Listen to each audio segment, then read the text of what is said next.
Welcome to Irresistible You, Ignite Your Passion and Purpose. I'm your host, Karen Seltz, also known as the Uncensored Self-Love Coach.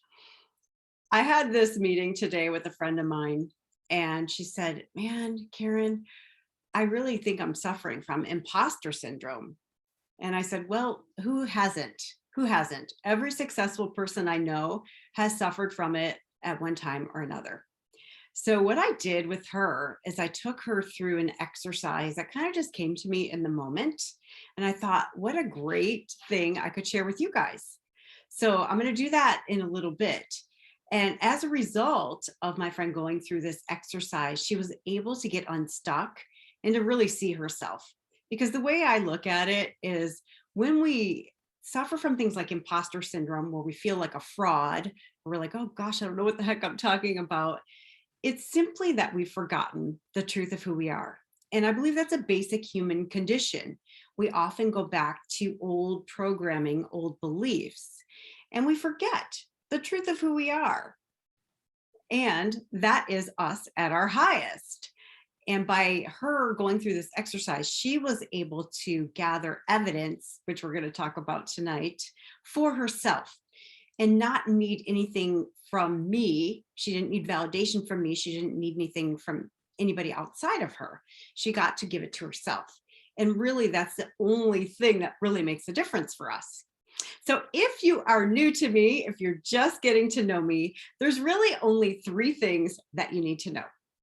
First of all, if you have a deeper calling inside your heart, but there's been something holding you back and you're like, oh, I just can't do it, or whatever the talk is, just know that I have been where you are.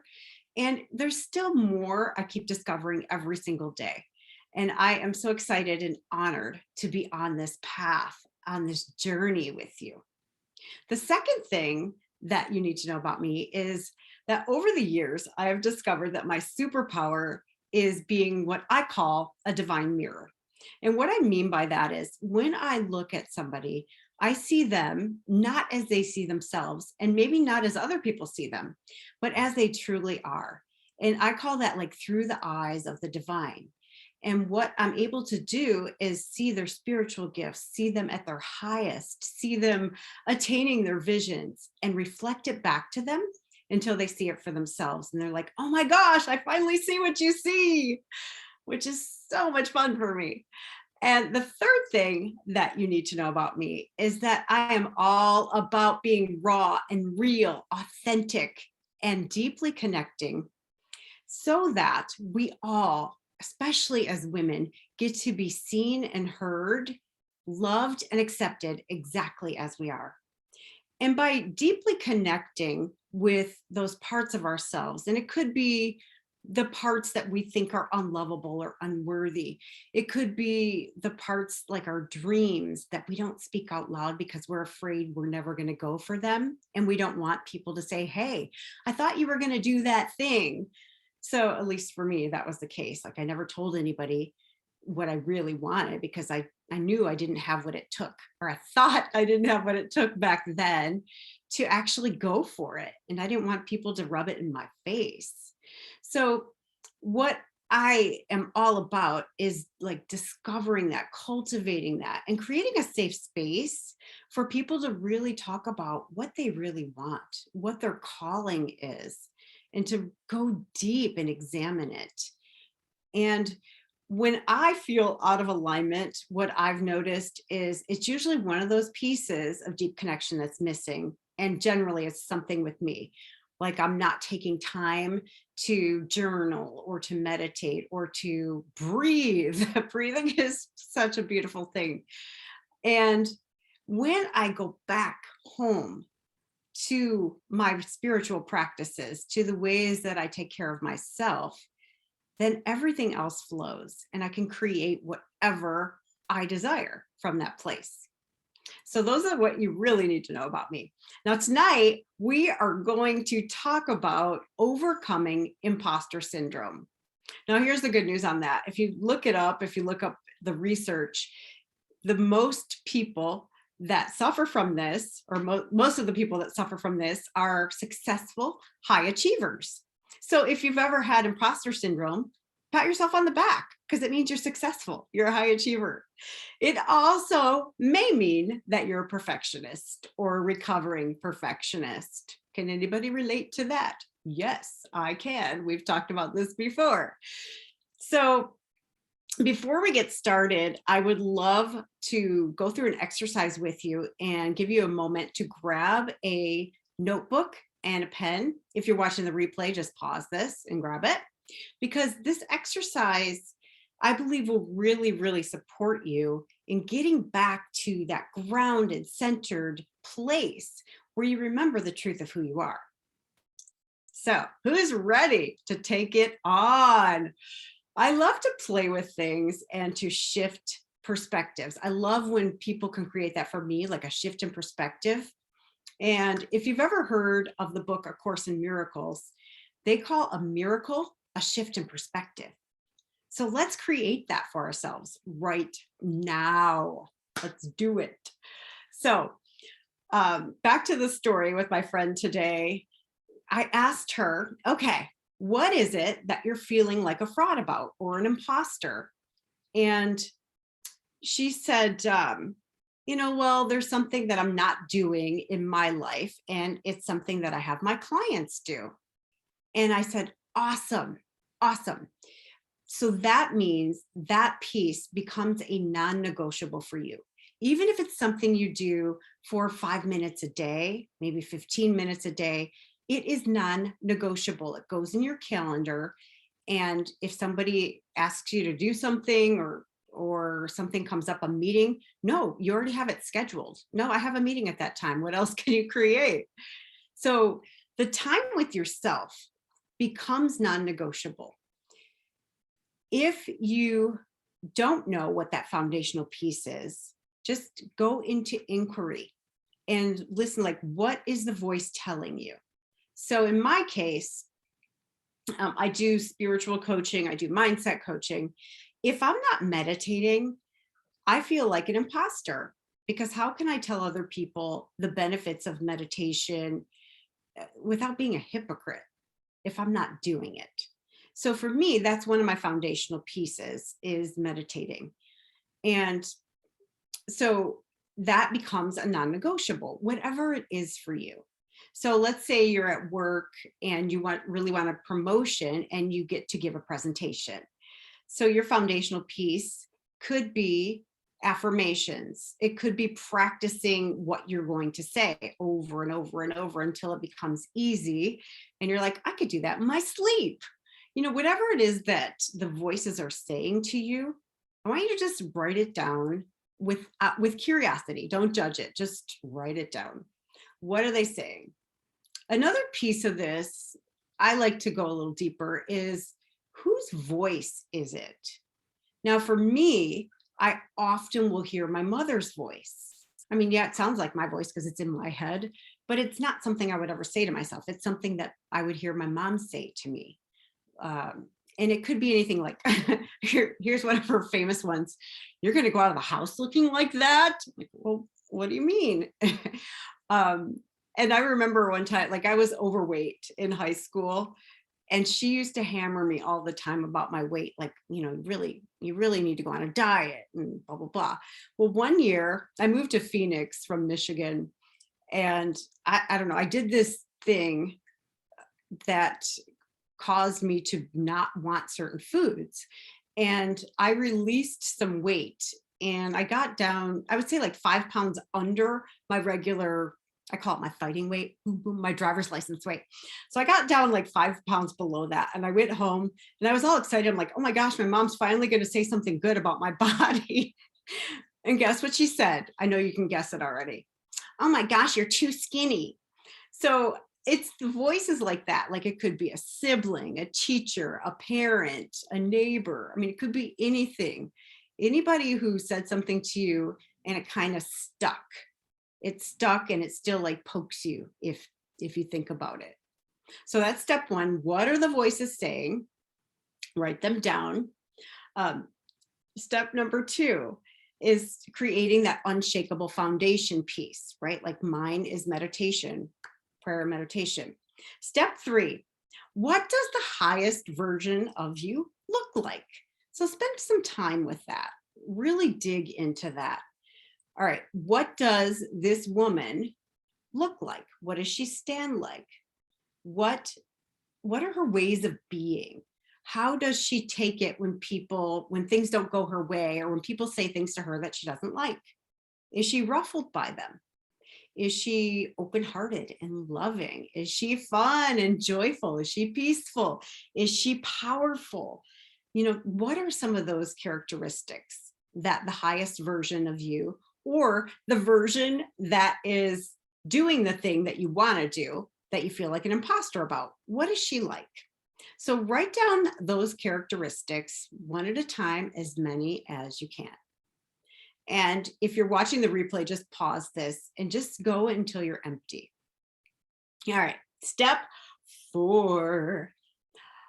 I would love for you to take your time on this one.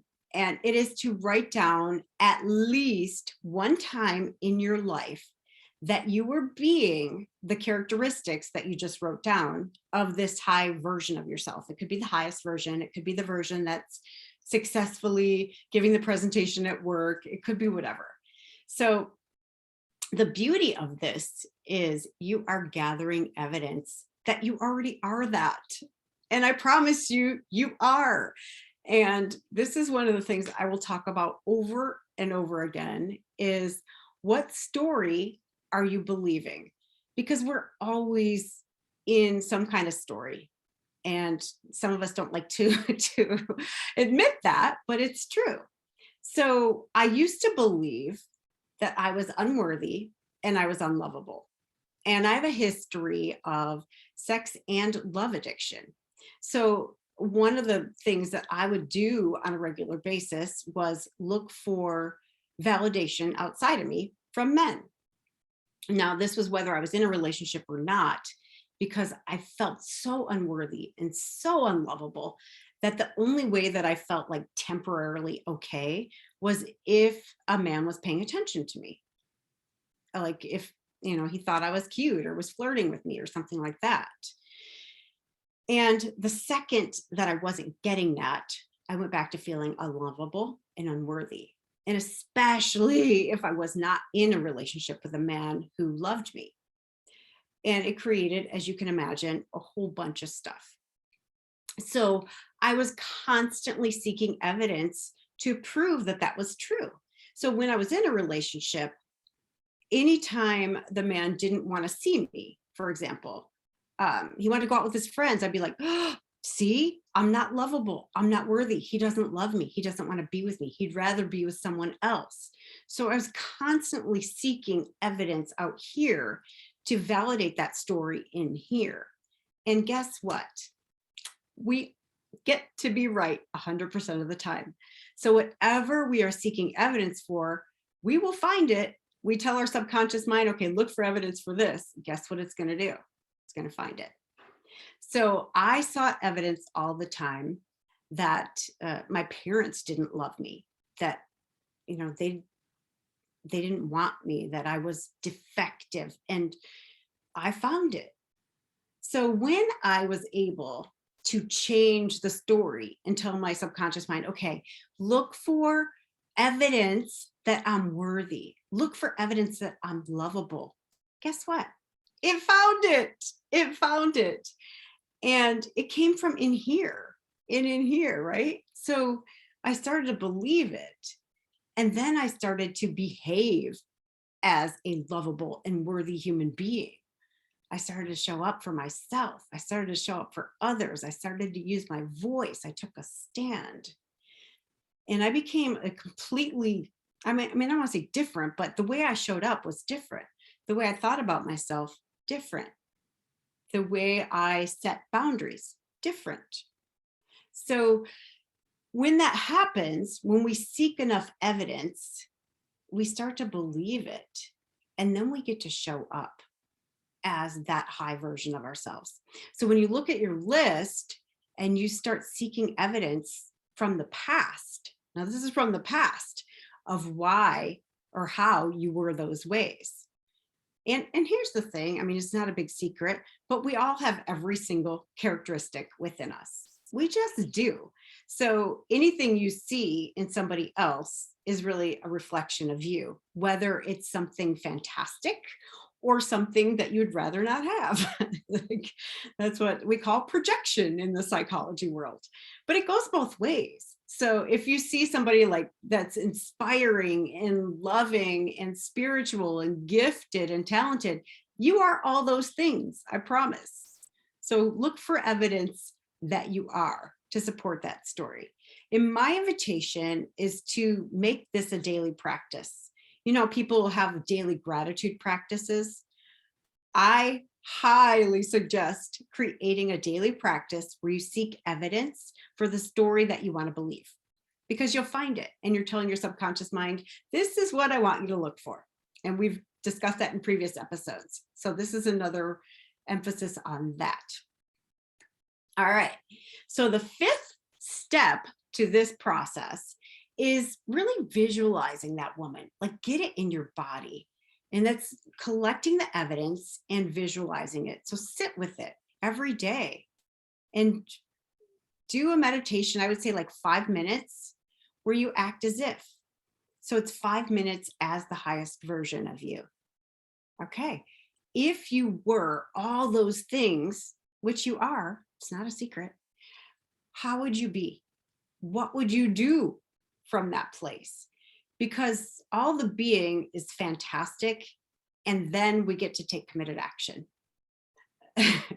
which I learned in this transformational leadership program that I coach in, and that I was a student in 3.5 years ago, and now I coach in it. But one of the things that I used to do was I would like meditate. I would be like, oh, everything's going to come to me. I'm just going to be spiritual. I'm going to be open, and I'm going to create all these programs, and God, spirit, universe will bring me people for my programs and fill them. I just am going to sit here and be. And that didn't work. As much as I grew in my connection with myself and the divine, what also grew was my lack of belief in myself, my lack of confidence, my lack of self-worth, because I didn't do anything. And a big part of that was thinking I didn't know enough to start. I don't know who can relate to that, but, or thinking I had to be perfect, or thinking I had to be like that person or that person. And I'm not. I'm just like me. And eventually I gave myself some grace. And I said, you know what? I'm scared. I am scared, and I'm going to do one thing today. One thing that scares me, just going to do it. And so gradually I built the courage muscle. And it is 100% a muscle that you get to exercise. So if you're training for an endurance race, I have a friend who just did a Tough Mudder. She was training, right? So what was she doing? She was doing physical activities that would prepare her for this race. Well, when you're building your courage muscle, which is the precursor to confidence, I would prefer courage over confidence if I had to choose, because courage you can use in any situation. Confidence is really something like, okay, I'm confident bowling. It's a ridiculous example, but I used to bowl as a child, and I was confident bowling because I did it over and over and over.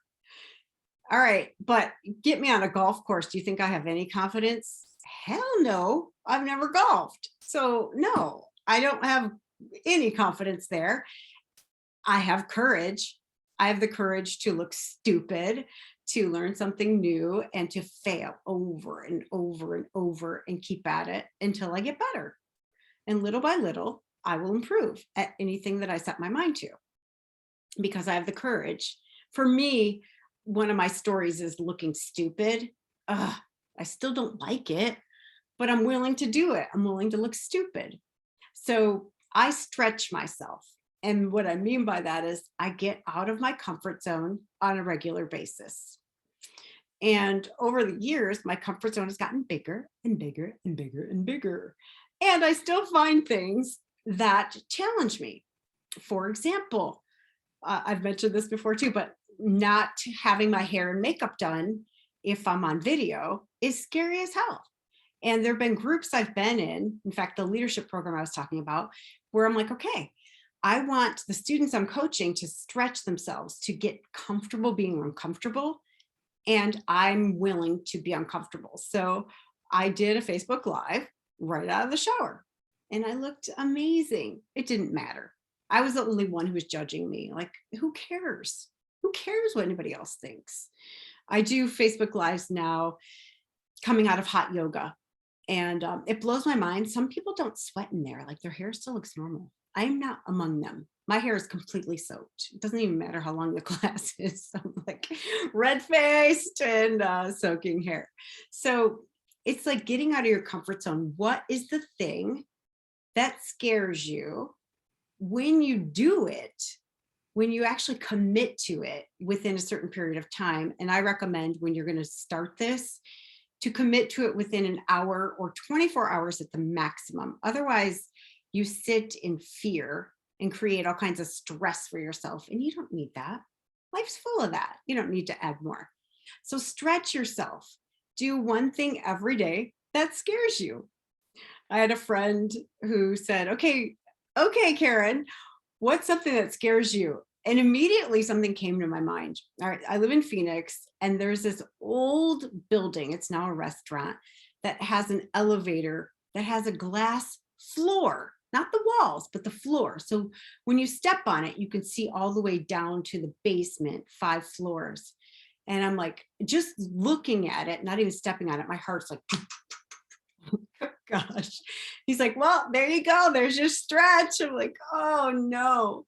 So I went there on a Friday night and I took my daughter with me. And the restaurant was packed. It's a bar and a restaurant.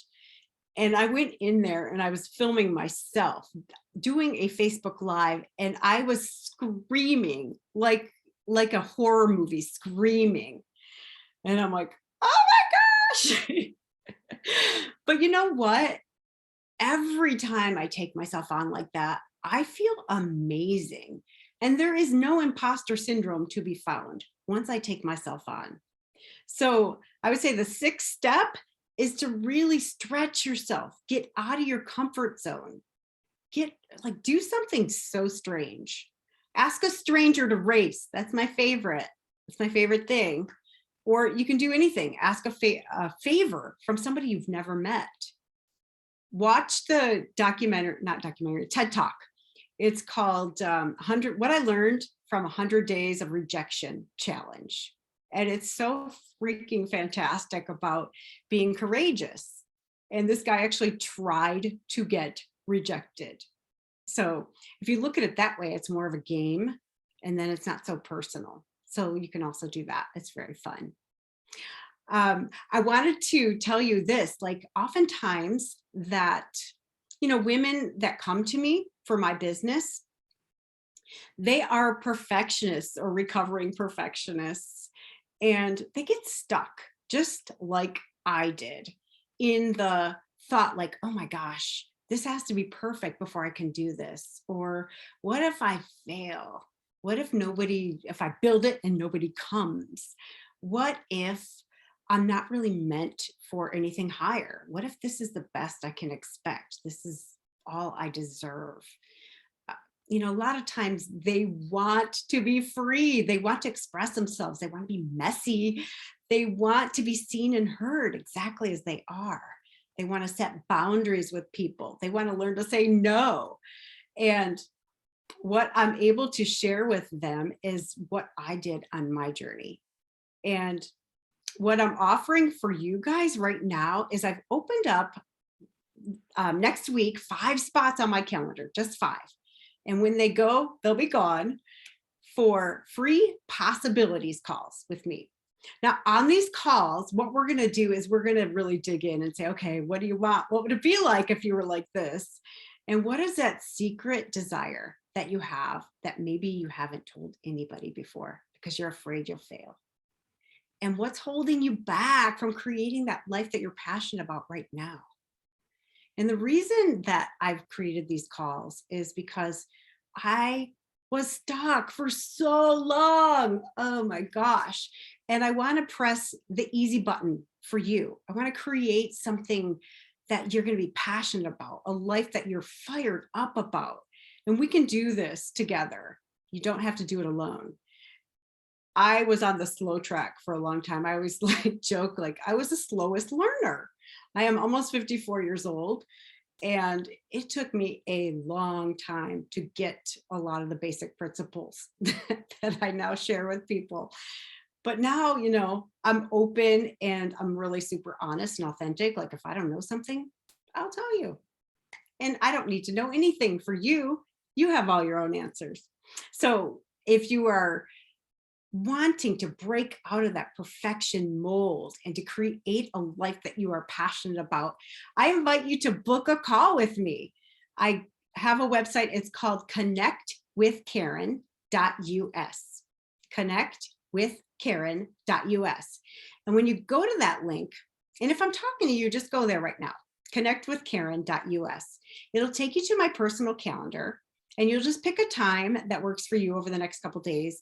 And we'll hop on a call. It'll be fun. We'll discover some possibilities. We'll laugh. We'll discover what's been holding you back. And we'll create a plan for you to have the life that you're passionate about. How does that sound? I know it's amazing. I know it is.